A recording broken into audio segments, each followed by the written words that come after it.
Haleluya. Bapak, terima kasih buat momen yang berarti, berharga hari ini. 10 Juni Tuhan masih mempercayakan kepada hamba-Mu menyampaikan pengajaran firman Allah kepada umat-Mu yang mulia, yang ditebus dengan darah-Mu sendiri. Kiranya Engkau mengurapi pikiran hamba-Mu.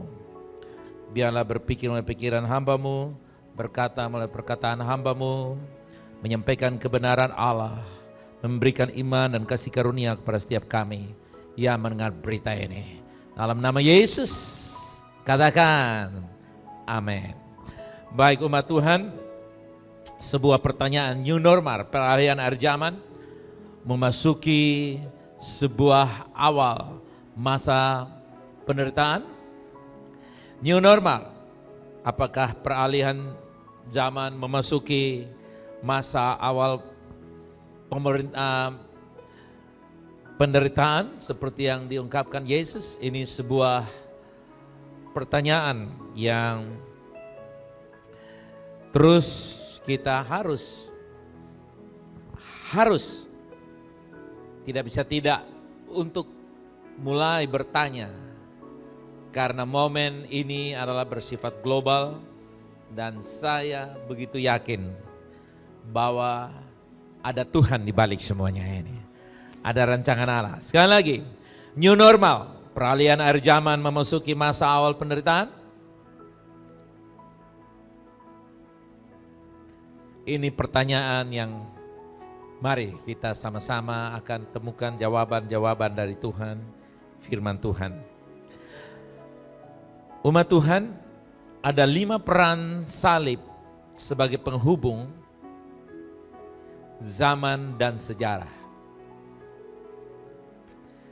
Makanya ada yang kita kenal penyebutan tahun sebelum Masehi dan setelah Masehi. Antara sebelum dan sesudah, before and after, we have the cross of Christ. Ya, kita memiliki salib Kristus. Ini diakui oleh seluruh dunia, makanya disebut setelah atau sebelum, setelah dan sebelum. Ya, itulah sebabnya saudara yang kasih, di tahun Masehi ini, sebelum Masehi dan setelah Masehi, bagaimana kita melihat peran salib Kristus yang membawa kita semua, tidak ada yang tidak, orang percaya maupun tidak percaya, ateis sekalipun, memasuki sebuah sejarah baru, menuju kepada peralihan zaman ke zaman, dan saya yakin kita sedang memasuki the end of the ends of the age, akhir dari akhir zaman. Kita tidak punya banyak waktu, karena itu salib sebagai the center of the world history. Salib sebagai sejarah dunia. Mau setuju atau tidak setuju, tapi itulah kenyataan bahwa salib sebagai pusat, the center of the history of the world. Peran salib sebagai penghubung terbesar antara masa lalu dan masa kini. Peran salib sebagai penghubung terbesar zaman dan sejarah. Nah umat Tuhan, transisi apakah yang harus kita lewati? Yang pertama, yaitu transisi dari bait Allah atau bait lama ke bait baru. Bait Allah yang lama, yang adalah gedung, dan kita masuk ke dalam bait Allah yang baru, yang adalah tubuh Kristus. Dari gedung kepada manusia. Coba katakan, dari gedung kepada manusia. Dari bangunan yang mati, bangunan yang terdiri dari buatan tangan manusia, beralih transition to the body, the building of the body. Sebuah pembangunan yang terdiri dari tubuh, yang adalah tubuh. Konsep lama gereja adalah gedung telah memblok, membutakan pemahaman manusia, bahkan orang percaya, untuk memahami bahwa bait Allah yang baru itu bukan gedung, bukan denominasi, tapi manusia yang adalah tubuh Kristus, orang-orang percaya. Dan kita tahu bahwa berabad-abad kita telah mengadopsi bahwa gereja adalah gedung, sehingga kita melihat pembangunan gedung sejak abad awal, sudah membentuk pikiran masyarakat, sehingga gedung-gedung kebaktian modern mulai dibangun. Dan hari ini sampai sekarang ini, saudara yang kasih, Anda melihat saya juga berada dalam kelompok itu. Saudara lihat, kita punya multimedia, kita punya full AC, kita punya lampu, kita punya peralatan-peralatan yang boleh dikatakan modern. Ini adalah bagian dari pemahaman bahwa gereja itu gedung. Entah Anda mau benarnya 100% atau 99% salah, karena kita hanya membuat gedung hanya untuk beribadah, berjumpa. Tanpa gedung pun kita gereja, silahkan. Tapi di sini saudara sudah lihat, dari akhir Maret, April, Mei, dan Juni, hari ini 10 Juni, saudara sudah lihat. Kalau Victory Life House, tiap hari kita masih ada aktivitas, sapu, pel, masih ada kebersihan di dalam. Tapi gedung-gedung yang tinggi menjulang nyata, Anda bisa bayangkan, kosong melompong, sebenarnya Tuhan lagi bicara kepada kita. The church is not the building, the church is the people, the body of Christ. Gereja bukan gedung, tapi bukan gedung, lihat orangnya, itulah tubuh Kristus. Matius pasal 23 ayat 28 dikatakan ini sebuah transisi. Perhatikan di sana, lihatlah rumah ini atau bait ini akan ditinggalkan dan menjadi sunyi. Sesudah itu Yesus keluar dari bait Allah lalu pergi. Saudara lihat, ini bukan saja digenapi di bait Allah di Yerusalem, tapi gedung-gedung ibadah hari-hari ini. Bahkan kalau nanti tanggal 15 orang sudah mulai beribadah, Anda lihat tidak seramai yang dulu lagi. Kalau dulu dihadiri oleh 1000, sekarang hanya bisa berapa? 500. Kalau dulu 500, nanti new normal hanya 250. Kalau dulu 250, nanti hanya tinggal 100. Siapa yang mau datang, siapa yang mau tinggal. Ini transisi dari gedung yang adalah gereja yang adalah gedung, bait Allah lama, kita sedang masuk ke gedung yang adalah bait Allah. Inilah bait yang termegah sepanjang sejarah, yang dibangun oleh tangan Allah sendiri, sang arsitek alam semesta. Kemudian kita lanjut Matius 23 ayat 28. Terus kita akan melihat dari sana sampai Matius 24 ayat yang pertama. Kita melihat ayat-ayat ini, bagaimana transisi gedung yang lama ke gedung yang baru, bait yang lama ke bait yang baru. Ya, bisa kita lihat. Matius pasal 23 ayat 28 seterusnya sampai dengan ayat 24, pasal 24 ayat 1. Sesudah itu Yesus keluar dari bait Allah lalu pergi. Saudara lihat di sana, Yesus meninggalkan bait Allah. Bahkan ibadah-ibadah bukan saja gedung, tapi sudah berubah menjadi orang. Dan ibadah bukan saja saudara sekedar kumpul menyanyi sebuah lagu agak cepat, lalu perlahan-lahan untuk memasuki pujian penyembahan. Lalu ada doa firman, dan kita dengar firman, itu pun juga bukan ibadah. Yesus berkata kepada perempuan itu, dia berkata, Tuhan, orang tua kita, leluhur kita menyembah di atas gunung sini, di Yerusalem. Matius 24 ayat 23, 24 seterusnya, Yesus berkata, hai perempuan, zamannya akan tiba, dan saya tahu ini zamannya. Bahwa penyembah-penyembah yang benar akan menyembah Bapa, bukan dengan multimedia, bukan dengan sound yang hebat, bukan gedung yang mewah, bukan perkhotbah yang dahsyat, bukan gedung yang kursi yang empuk, lantai yang mewah. Tidak. The true worshiper worshiping God in righteousness and truth and spirit. Righteous and spirit. Dalam kebenaran dan dalam roh. Dalam roh dan dalam kebenaran. Dan saya percaya kita sedang dikurung oleh sistem new normal. Anda harus 1 meter sampai 1,5 meter. Anda harus pakai masker, harus cuci tangan. Nanti besok-besok siapkanlah kamar mandi di depan, saudara kekasih. Dipastikan bukan saya cuci tangan, karena virus itu akan bisa kuasai, saudara, akhirnya mandi. Dan mandi bisa 2 jam, ibadah nanti 30 menit, saudara kekasih. Aneh, tapi ini adalah awal penderitaan kita. Nah, saudara yang kasih, menyembah dalam roh dan kebenaran.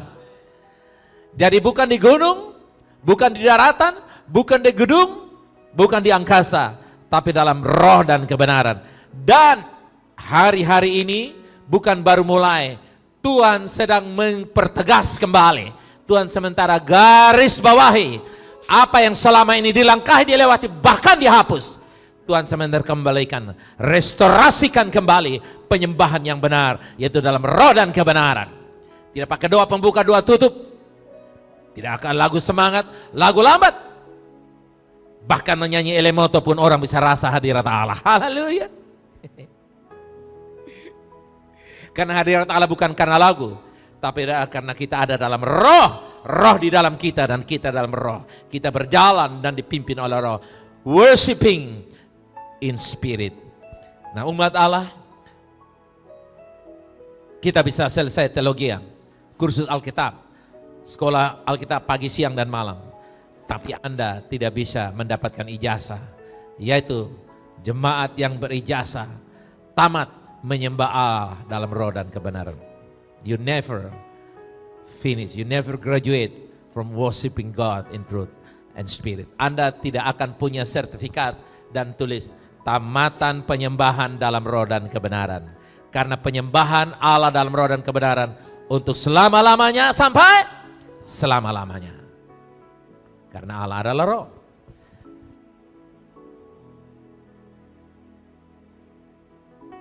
Gereja adalah suatu komunitas orang percaya.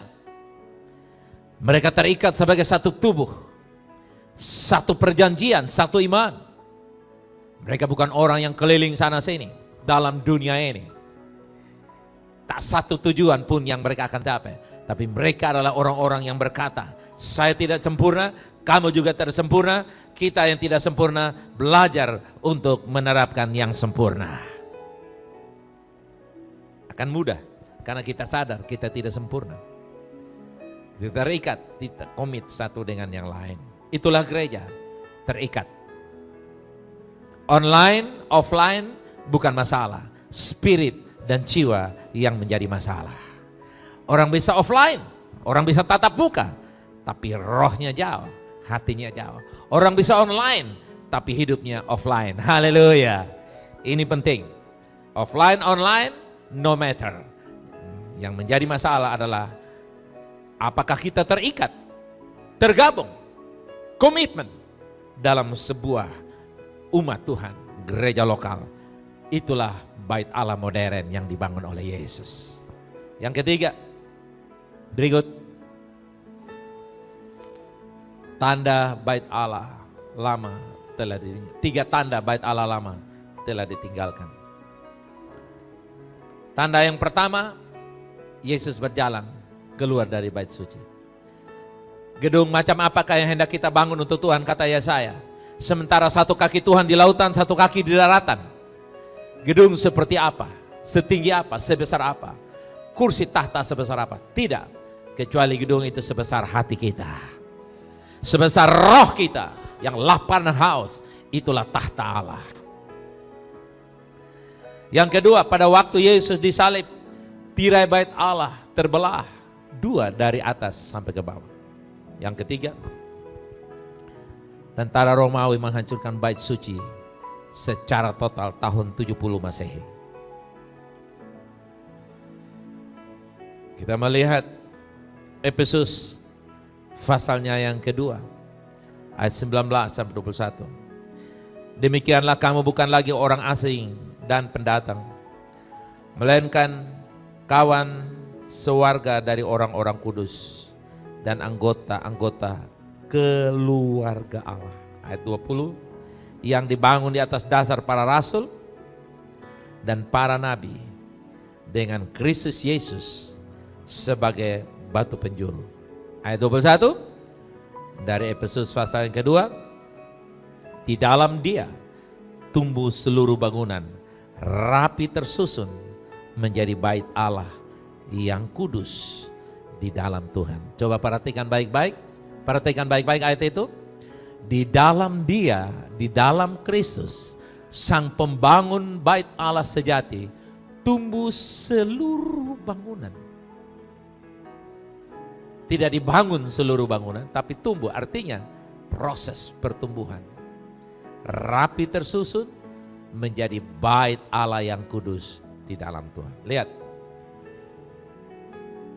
Saya dan saudara katakan, saya, kamu adalah gereja. Ya, saya, kamu adalah gereja. Kita adalah gereja.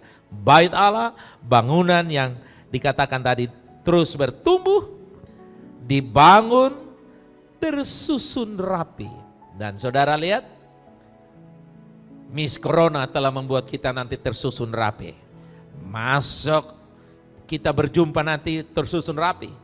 Karena pasti kita akan menghadap duluan, saudaraku yang kasih, tempat cuci tangan.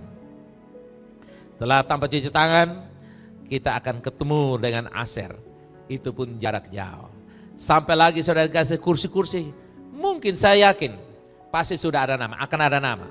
Saya yakin pasti ada gereja-gereja yang beribadah itu sudah order kursi duluan.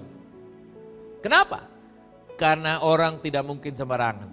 Dan kalau yang datang saya yakin itu adalah jemaat. Dan kalau dia datang bawa jiwa, pasti itu jiwa baru. Kalau VLC itu sudah jelas. Pertama, kita terima jiwa lama. Yang kedua, jiwa lama yang bawa jiwa baru untuk komitmen. Kita tidak terima simpatisan ataupun kunjungan. Kakak, ini ada kunjungan. Orang kaya kakak, kunjungan. Pejabat, kunjungan. No. Saya tidak terima kunjungan. Kenapa? Karena kata dokter ada OTG. Orang apa? Tanpa gejala. Siapa tahu yang kunjungan itu orang tanpa gejala. Nah, kita tidak tahu. Dan Anda pun jangan sampai tersinggung. Kalau Anda datang di sebuah gereja yang bukan komitmen, lalu Anda tidak datang. Tidak diterima di sana. Saya yakin tersusun rapi dimulai dari masuk new normal ini. Saudara lihat, datang rapi. Menyanyi pun tidak sembarangan, saudara yang kasih. Karena pakai masker, pakai shield, saudara menyanyi tak salah, masker tak angkat, shield tak angkat, tak tukar orang lain punya, persoalan baru. Akhirnya hilang sejahtera dalam gereja, berantak dalam gereja, minggu depan kursinya kosong, saudara yang kasih. Rugi satu kursi kosong, saudara. Jadi tersusun rapi itu artinya kita punya spirit yang mau dibentuk. Haleluya. Spirit yang mau diatur. Amin. Spirit yang dengar-dengaran. Spirit yang benar-benar manis. Sweet spirit. Gentle spirit. Ya. Karena dibangun rapi tersusun menjadi komunitas bait Allah. Wow. Corona mau lewat. Mau masuk. Tampias orang Kupang bilang, haleluya. Karena Kristus tidak pernah mengidap satu penyakit apapun. Termasuk tubuhnya tidak akan pernah mengidap penyakit apapun. Amin. Saudara boleh kasih 1000 catatan. Bagaimana yang hamba Tuhan di sana di sini. Dia mati, isi anak masa bodoh. Mereka bukan Alkitab, yang saya percaya Alkitab. Haleluya. Mereka juga manusia yang mungkin saja punya kekurangan di sana sini. Tapi saya percaya tubuh Kristus tidak ada penyakit. Tubuh Kristus kalahkan maut. Dan kalau kita membentuk itu, nah lalu saudara bilang, kalau tubuh Kristus kalahkan maut, kenapa kita mesti pakai tata cara cuci tangan? Kita warga Indonesia yang baik. Kita mau bersosialisasi yang baik. Karena saudara aneh kalau tidak cuci tangan, tidak pakai masker sekarang ini. Bukan? Saudara lihat bukan? Besok-besok dan sudah pakai masker lagi, sudah cuci tangan lagi, dia cek tanda. Kalau kamu memiliki tanda, boleh belanja. Boleh jual beli. Nah, itu dia. Bersiap-siaplah. Sekali katakan, saya adalah bait Allah yang hidup. Ya. Seperti Efesus 2:19, ya. Kita bukan orang asing. Walaupun sudah lama tidak ketemu, tetap kita satu. Amin. Lewat Zoom tatap muka. Makanya, saudara yang kasih, kebutuhan kita sekarang sandang, pangan, papan, HP plus paket. Mesti dong. Nggak ada laporan-laporan, Pak John ini saya punya HP center. Puasa aja 40 hari saudara bisa dapat HP yang bagus. Kan makan satu hari 50.000. Iya kan? Saudara tinggal puasa 40 hari sudah dapat 2 juta. Beli HP yang 1.750.000, beli nomor, pasang pulsa 100.000, 75.000, saudara ikut Zoom, ikut online. Amin. Nanti kalau besok-besok sudah tidak bisa lagi, baru on spirit. Haleluya. 1 Korintus pasal 3 ayat 16. Tidak tahukah kamu bahwa kamu adalah bait Allah dan roh Allah diam di dalam kamu? Katakan amin. Gubernur sorga itu diam dalam saya dan saudara. Kitalah bait Allah. Itu ilustrasi gambarnya bagus. Bait Allah ya, terdiri dari manusia-manusia. Kristus yang di dalamnya ada saya dan saudara. Kalian adalah bait Allah. Saya dan saudara adalah bait Allah. Amin. Yang kedua, transisi dari Taurat ke anugerah. Yohanes 1 ayat 17 dan Galatia 3 ayat 13. Sebab hukum Taurat diberikan oleh Musa, tetapi kasih karunia dan kebenaran datang oleh Yesus Kristus. Galatia 3 ayat 13, Kristus telah menebus kita dari kutuk hukum Taurat dengan jalan menjadi kutuk karena kita, sebab ada tertulis, terkutuklah orang yang digantung pada kayu salib. Jadi kalau saya baca ayat ini, Taurat di dalamnya ada kutukan. Kenapa kutukan? Karena kalau kamu gagal melakukannya, kamu terkutuk. Dan karena manusia tidak ada yang mampu sempurna melakukan Taurat, maka ada anugerah. Haleluya. Makanya dikatakan kebenaran, kasih karunia atau anugerah datang melalui Yesus. Dia menggenapkan semua syarat-syarat Taurat dalam anugerah. Bahkan dikatakan dari salib itu, dikatakan it's finished, sudah selesai. Transisi dari Taurat masuk ke anugerah sudah berlangsung sejak Yesus disalib. Semua orang, ya, bukan saja Israel, tapi saya dan saudara orang yang percaya, kita sudah ditransisikan oleh salib dari kutuk melalui salib masuk kepada berkat. Dari Taurat transisi melalui salib masuk kepada kasih karunia anugerah. Umat Tuhan, Yesus menggenapi syarat-syarat semuanya itu sehingga dia layak menyelamatkan saya dan saudara. Dia memenuhi syarat sebagai anak domba yang tak bercacat. Dia telah mengorbankan dan dikorbankan supaya keselamatan terjadi. Nah, umat Tuhan, kita sudah berpindah, transisi dari Taurat masuk kepada kasih karunia. Amin. Next, yang ketiga, dari maut ke hidup. Transisi yang ketiga oleh salib adalah dari maut ke hidup. Di atas salib, Yesus mati, ditombak. Dia sudah selesaikan. Dan pada hari yang ketiga dia mati dan dia dibangkitkan. sudah selesai. Haleluya. Tugasnya sudah selesai. Dia bangkit, dia sudah bawa kita. Kita sudah berpindah dari dalam maut ke dalam hidup. Yohanes pasal yang ke-5 ayat 24 dikatakan, Aku berkata kepadamu, sesungguhnya barang siapa mendengar perkataanku dan percaya pada Dia yang mengutus aku, ia mempunyai hidup yang kekal dan tidak turut dihukum. Sebab ia sudah pindah dari dalam maut ke dalam hidup. Haleluya. Saya dan saudara sudah pindah, dipindahkan, ditransfer, ditransisikan dari dalam maut ke dalam hidup. Amin. Kita sudah pindah dari dalam maut ke dalam hidup. Katakan, saya sudah pindah dari dalam maut ke dalam hidup. You have been removed from the death to the life, eternal life. Saya dan saudara sudah dipindah, sudah dibawa oleh Allah dari dalam maut ke dalam hidup. Kita tidak lagi berada di dalam maut, berada di bawah maut, dinaungi oleh maut. Di luar Yesus ada naungan maut. Ada payung yang bernama maut. Kemanapun kita pergi, payung itu memayungi kita. Karena payung itu bersifat global yang namanya kutukan. Tapi puji Tuhan, Dia sudah pindahkan saya dan saudara dari dalam maut ke dalam hidup. Haleluya. Di dalam hidup ada berkat, ada kemenangan, ada kelimpahan, ada penyediaan semua yang Anda pernah perlukan. Katakan, saya sudah pindah dari dalam maut ke dalam hidup. Saya sudah pindah dari kutuk ke dalam berkat, dari kekurangan kepada kelimpahan, dari sakit penyakit ke dalam satu kehidupan yang sehat walafiat. Haleluya. Yang keempat, transisi hidup lama ke hidup baru. Ada seorang narapidana, seorang bintang film terkenal ataupun seorang mantan narapidana, ya, preman yang nakal, Andre Chen. Andre Chen adalah preman yang nakal, tapi waktu dia dipenjarakan, dia bertobat, dia lahir baru. Saudara tahu, waktu dia dipenjara, dia menangkan 200 narapidana yang lain. Dia sudah berpindah seperti 2 Korintus pasal 5 ayat 17. Jadi siapa yang dalam Kristus, dia adalah ciptaan baru. Yang lama sudah berlalu, sesungguhnya yang baru sudah datang. Apakah yang dengar ini adalah orang-orang ciptaan baru? Atau bodi lama mesin baru? Atau mesin baru bodi lama? Mau yang mana?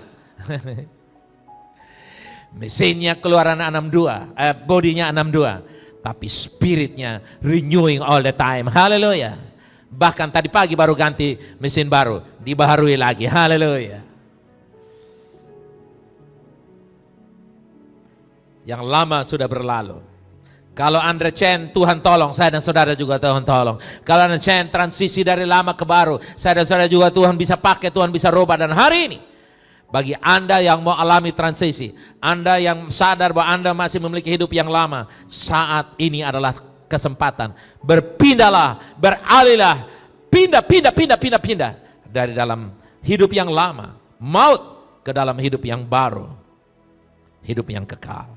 Transisi, karena dalam Kristus yang adalah dalam Kristus kita semua menjadi ciptaan yang baru. Yang lama sudah berlalu, yang sungguhnya yang baru sudah datang. Nah, saudaraku yang kasih, salib membuat saya menjadi ciptaan baru senantiasa, dibaharui, dikuduskan, disucikan dengan firman, roh dan kuasa darah Yesus. Saudaraku yang kasih, yang berikut, yang terakhir, yang kelima. Dari zaman biasa ke zaman akhir atau zaman yang luar biasa. Saudara, saya percaya gereja jemaatnya pasti bertambah. Walaupun pertemuan kita dibatasi hanya 40-50%, tapi saya percaya dalam momen-momen ini Injil diberitakan dan banyak jiwa dilahirkan kembali. Ini zamannya gereja yang mati, gereja yang suam, gereja yang kalah, orang-orang Kristen yang suam, yang loyo, yang kalah, sedang Tuhan pulihkan. Ini zaman akhir. Kalau kita tidak mengalami pemulihan, kita akan berakhir bersama dengan zaman ini. Artinya berakhir di sini artinya dalam konteks negatif, kita masuk dalam penderitaan untuk selamanya. Dalam konteks positif, mengalami kerajaan Allah di bumi. Haleluya. Mau terangkat kemana? Kerajaan Allah di bumi maksud saya. Ya. Kerajaan Allah di mana saudara? Di bumi. Kalau sampai mati pun dibangkitkan. Dibangkitkan di mana? Di bumi.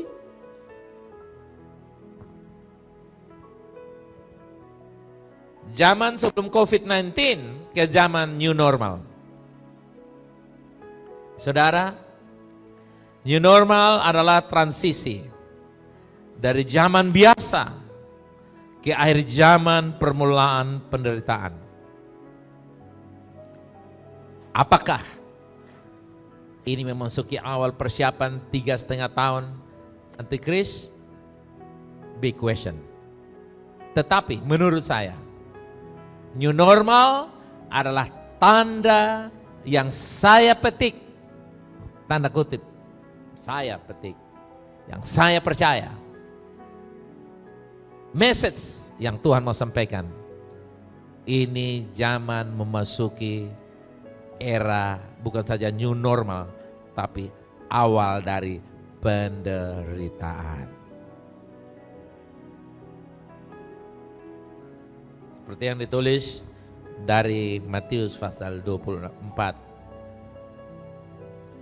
ayat yang ke-6 dan sampai yang ke-8. Kamu akan mendengar deru perang atau kabar-kabar tentang perang. Dengar artinya ada negara lain berperang, ada negara lain tukang dengar-dengaran. Yang tukang dengar gosip saya yakin mereka akan takut dengar berita ini. Makanya jangan terbiasa dengar gosip, nanti berita tentang peperangan Anda takut dengar. Mati nanti waktu dengar perang. Karena apa? Karena telinga sudah biasa yang enak. Ju itu 1 kali, ju 2 kali dan 3 itu sudah miring-miring. Bilang kiri kanan, ju hanya 1 kali. Ju itu lalu, and then. Kamu akan mendengar deru perang atau kabar perang. Dengan kata lain, ada yang berperang, ada yang dengar. Amin. Saudara mau di pihak mana? Yang perang juga tidak enak, yang dengar juga tidak enak. Sama-sama tidak enak. Dua-dua tidak enak.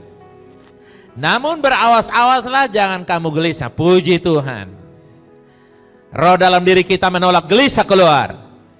Sebab semuanya itu harus terjadi, tetapi itu belum kesudahannya, belum berakhir. Berarti kalau belum berakhir, berarti baru apa? Ayat 7. Sebab bangsa akan bangkit melawan bangsa, dan kerajaan melawan kerajaan. Akan ada kelaparan dan gempa bumi di berbagai tempat. Kelaparan dan gempa bumi. Wah, ini sangat tidak enak semuanya. Perang tidak enak.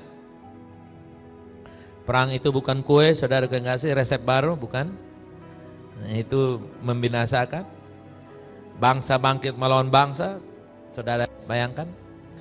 Bangsa bangkit melawan bangsa dalam fiksi bukan saja fisik, senjata, ekonomi, politik.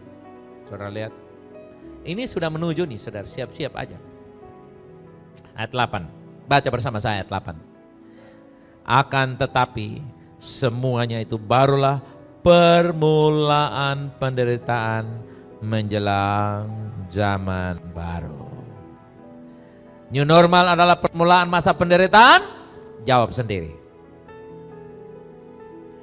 New normal adalah masa transisi masuk kepada penderitaan? Jawab sendiri. Ayatnya ada. Kurang jelas, tanya Tuhan. Kalau bagi saya, yes. Ini masa memasuki penderitaan. Sederhana, karena kita tidak bebas lagi. Semuanya serba dibatasi. Dan ini kalau terus lagi saudara yang kasih, nanti beli masker pun harus ada tanda itu. Berarti Anda harus bikin masker sendiri, bikin shield sendiri, semua sendiri. Lama kelamaan jalan raya pun harus ada tanda. Berarti Anda harus ditransfer dari suatu tempat-tempat lain. Disinilah akan terjadi Filipus, ditransfer. Anda pun akan ditransfer lagi. Kenapa? Karena dana-dana pembangunan, apalagi Indonesia, mengharapkan bantuan luar negeri, ini sangat rawan, saudara. Sangat rawan. APBD kita belum cukup membiayai. Tiap tahun harus ada anggaran dari luar masuk. Dan kalau nanti aturannya masuk, yang berjalan di jalan raya, mereka yang punya tanda. Yang pakai bensin punya tanda, semua pan. Ternyata Anda dan saya tidak punya tanda itu semua. Dan dengar, itulah yang disebut tribulation. Tribulation, penderitaan. Tapi Alkitab berkata, kita harus masuk dan keluar dari penderitaan. Great tribulation. Katakan, saya masuk penderitaan besar, keluar dengan kemenangan. Haleluya. Jadi ini baru penderitaan. Nanti ada great tribulation. Nah, dengar baik-baik. Sebelum COVID-19, sebelum maksud saya, sebelum new era normal saja, datang gereja aja Senin Kamis atau lagi mau-mau, baca Alkitab lagi mau-mau, hidup nggak karu-karuan. Saya terlalu yakin new normal ini Anda tidak akan datang gereja, buka jalan, buka dada kayak kosong. Apalagi datang pakai tangan, pakai masker. Saya yakin orang ini tidak akan datang gereja, percaya saya. Datang gereja yang bebas saja dia tidak datang, apalagi pakai lengkap begitu dia maaf. Beta titip beban doa. Dan Anda akan jawab, minta maaf, di gereja kita tidak biasa titip-titip beban doa. Gereja kita pendoa semuanya. Haleluya. Awal. Apakah memasuki era new normal? Awal penderitaan? Saya pribadi yes. Saya ajarkan jemaat, mari kita respon ini. Karena kalau saya salah, nggak apa-apa. Kita salah nggak apa-apa, tidak dosa. Tetapi kalau kita benar, berbahagialah kita. Kenapa saya begitu yakin? Karena ini secara global, Bapak Mama, Bapak Saudara, ini global. Ini bukan kalangan RT-mu dan RT-ku. Ini bukan kalangan sendiri, ini kalangan apa? Global. Kalau global, saudara bisa lihat aja dulu.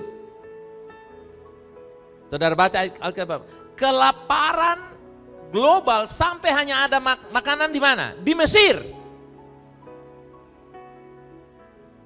Nah, hari ini pandemi COVID-19 global. Di negara manapun cuci tangan, masker itu adalah yang normal. Karena itu mari, jangan anggap enteng apa yang sedang terjadi. Yang setuju katakan amin. Rela katakan penderitaan, siapa takut? Ya. Kedepan saya akan ngajar prinsip-prinsip kerajaan Allah lebih dalam lagi. Karena dikatakan tadi kerajaan bangkit melawan apa, saudara? Kerajaan bangkit melawan apa? Saya tanya, saudara ada punya kerajaan enggak? Saudara dalam kerajaan? Rajamu nama siapa? Kerajaanmu nama siapa? Bukan surga kawan, kerajaan Allah. Kerajaan surga yang diberikan untuk kamu. Itu miliknya Tuhan. Tuhan berdomisili di sana. Kamu pergi sana, Tuhan bangkitkan kembali lagi. Tuhan tidak mau kamu lama-lama ke surga. Kamu harus ada di kerajaan Allah. Di mana? Kerajaan Allah di mana? Di bumi. Nah, kalau kerajaan bangkit melawan kerajaan, itu berarti saya dan saudara yang menerapkan prinsip-prinsip yang akan dilawan dan melawan. Makanya saya percaya satu prinsip, sistem barter. Sistem barter masih berlaku. Karena dikatakan yang tidak bisa jual beli, yang tidak pakai tanda itu tidak dapat apa, saudara? Jual beli. Tapi tidak dibilang tukar menukar. Berarti kita masih ada peluang tukar menukar. Haleluya, barter. Karena itu siapkanlah diri saudara, hidup saudara. Mulai dari sekarang saya serukan tanam. Tanam minimal kangkung. Kangkung itu saudara lempar saja, siram-siram, sudah tumbuh. Siram pakai air cucian beras. Tanam. Mulai tanam buah-buah yang bisa produk 2 tahun. Sekarang ini hibrida 2 tahun sampai 4 tahun. Mulai tanam. Kalau di teras rumah tidak bisa, di atas teras rumah bisa. Saudara lihat, kenapa? Karena pada saat itu nanti ketika kita punya produk bumi banyak, Anda bisa tukar dengan beras. Haleluya. Anda bisa tukar dengan minyak. Anda bisa tukar. Kenapa? Barter. Kalau saudara bawa singkong 1 ton, bawa ubi kayu 1 ton, tukar dengan beras. Apalagi ubi kayu itu belum direbus saja sudah lembut. Karena angin sudah lembut. Dengar, zaman itu Tuhan akan nyatakan Eden, haleluya. Sehingga 1 buah cermelek isi dalam 1 ember cat 20 liter. Saudara mesti percaya itu, amin. Mesti percaya. Makanya saya punya prinsip sekarang, saya mau olah bumi ini. Saya tidak mau sibuk-sibuk dengan seminar, webinar, narnir, itu urusan orang lain, silakan. Tapi saya mau sibuk urus bumi ini. Karena kalau saya kelola bumi ini, saya sedang mempersiapkan jemaat. Haleluya. Oke, masing-masing hamba Tuhan dengan pesannya sendiri. Dan kalau saudara di VLC pasti saudara sepaham dengan kami, ya. Kelola, bilang kiri kanan, kelola bumi. Karena bumi adalah ATM kamu. Kebun kamu, ATM kamu. Tumbuhan kamu, ATM kamu. Kita sedang menuju ke sana. Bahkan saya tambah satu lagi. Galing sumur, usahakan. Galing sumur. Ketemu besi, laskas keluar itu besi. Ketemu kayu, ambil gergaji kayu. Ketemu batu, pahat. Tidak ada yang tidak. Salam 1 mil. Kamu bisa, kamu tahu, kamu memiliki kekuatan untuk gali sumur. Dari besi keluar air. Haleluya. Bukan batu karang saja, saudara. Amin. Kita lebih gila lagi. Bilang kiri kanan. Pernah tua percaya air keluar dari besi? Saya percaya model kayak begitu. Sudah ada sumur. Saudara bilang 100 meter. Enggak apa-apa. Angkat saja olahraga. Pagi bapak tarik 1 drum, sore mama 1 drum, siang-siang anak 1 drum. Badan sehat saudaraku yang kasih. Ya, apalagi kena panas matahari, corona lari jauh-jauh saudara yang kasih. Ya, saya mau mengajak jemaat untuk jangan terbuai. Banyak seminar, webinar semua. Jangan buang waktu 2 jam, 3 jam. Dengar online yang Jendede beritakan. Yang saya beritakan, habis itu tutup renungan firman, kalangan komsel, Zoom, lalu luangkan waktu yang baik sekarang ini. Kelola bumi, Eden, yang Tuhan percayakan kepada kamu. Yang tidak punya tanah, saya panggil terima dalam nama Yesus. Lepaskan properti tanah untuk mereka dalam nama Yesus. Amin. Kerajaan Allah aja Tuhan berikan di bumi, apalagi tanah terlalu bisa. Saudara lihat. Solusinya apa? Apakah saya layak untuk menerima korban Kristus? Saudara dan saya layak menerima korban Kristus? Ya. Dia berkorban supaya saya dan saudara mengalami keutuhan. Dia pahlawan kita, haleluya. Kita harus hidup layak karena korban Kristus sudah diberikan untuk saya dan saudara. Kita melihat jangan tinggal, kita harus tinggalkan. Jangan tinggal di masa lampau, tinggalkan masa lampau, transisi ke masa depan. Mari saudara, tinggalkan masa lalumu, masuk ke masa depan. Ya, saudara mau tidak mau, tanggal 15 Juni sudah new era. Saudara berkeras tidak mau pakai masker, silahkan. Tapi 15 Juni Anda sudah mesti pakai masker.